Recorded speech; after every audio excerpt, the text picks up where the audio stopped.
Hello everyone, I am Sai Yadav and in this video I will be showing you the important topic that is unit operations in chemical engineering. So basically unit operation in chemical engineering are the operations that are physical operations that are carried out by the between the process for the production of the desired product. So let's get started.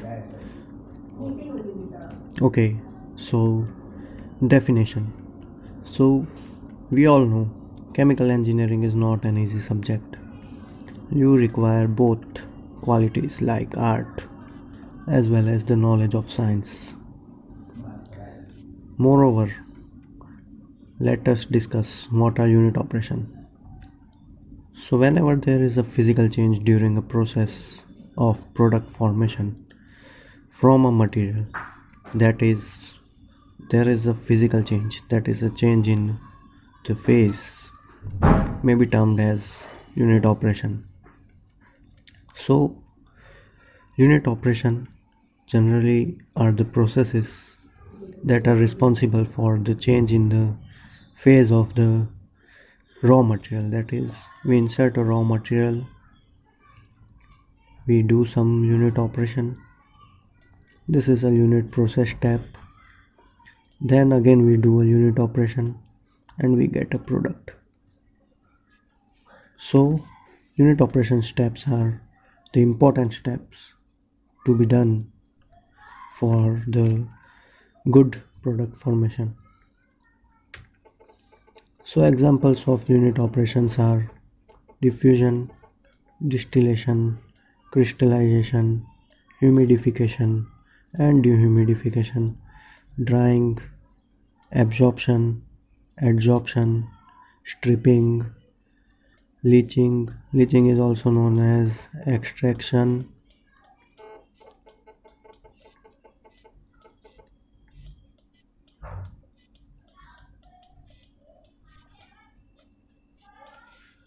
Then heat exchangers, whatever the heat exchanger may be. Then mixing, that is we have different type of mixing arrangements, agitation. Then we have evaporation, sedimentation. Then all the equipment that is size reducing equipments like grinding, milling and other equipment like centrifugal and others. Yes, so the basically the unit operations are based on two laws, that is conservation of mass, that is whatever the mass flow goes in the system and whatever the mass flow comes out of the system is equal to the accumulation, that is the mass accumulated during the process. Another main law is conservation of energy. So both the laws states that energy in, total energy in minus total energy out remains same, but some energy gets accumulated during the process. So these two laws are the basic laws for solving any of these components. Okay, so these two laws are the main. Now whichever the subjects are included in unit operation, so we have heat transfer, mass transfer, mechanical unit operation and fluid mechanics or fluid flow operation. So heat transfer, there is a transfer of energy as well as mass. In mass transfer we generally focus on the mass, that is we generally use the conservation of mass principle. In mechanical operation we have different like mixture and other size reducing equipments. In fluid flow we generally use both the energy, that is Bernoulli's law, that is energy conservation, similarly continuity equation, that is mass conservation. So basically 4 subjects are main for unit operations. Now the real life examples of unit operation occurring. So heat transfer, that is pasteurization of milk, that is in order to kill bacteria we heat the milk at high temperature, that is known as pasteurization. So heat is transferred from the flames to the milk, that is the heat transfer. Cooling of tea, boiling of water are other examples of the heat transfer or the mechanical unit operations. Now in mass transfer we have the oil water separation, that is at due to the difference in volatility as well as in the boiling point. Next we have distillation, that is the based on volatility as well as the boiling point. Next is the diffusion. Diffusion is also important mass transfer operation in which we have gas diffusing into other gas system or in other liquid system. Next we have fluid mechanics. In fluid mechanics we have different type of arrangements for the transfer of fluids from one place to other.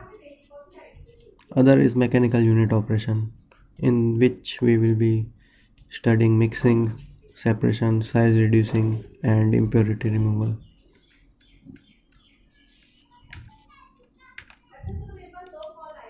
So how the basic system looks like for unit operation. So this is a distillation column. In distillation column we have upper stream, that is the distillate, and the bottoms. So in distillation column feed is introduced somewhere between the column based on the calculation. Then we have tray, gas or the lower volatility component gets accumulated at the bottom, while the higher volatility components moves up of the column, and then we'll use condenser to convert it into a liquid. Then again we have reflux as well as we have product. Similarly at the bottom we have the bottom parts, that is reboiler, which is the component that converts the higher or the lower volatility component to vapor and introduce it back to the column. Similarly, this is the one heat exchanger. This is how typically heat exchanger looks like. This is a basic refinery, consists of distillation column, fractionators, heat exchangers and other equipment, stripping column. Other equipments are also there. This is also a typical diagram of cyclone separator, in which we separate two components based on the densities. So higher density component gets accumulated or settled down to the bottom, while the lower density or the product is separated from the top using a cyclone. This is a typical boiler in which we have heat exchanger type arrangement, that is shell and tube. So in this we generally use it as for boiling, that is water, steam production. This is also a unit operation, that is the separation of or the purification of water, in which we have different layers of membranes. Water is passed through the tubes and get purified after separation of solutes present in water. Okay, so these were all the unit operation that we are going to study. So thank you for watching the video.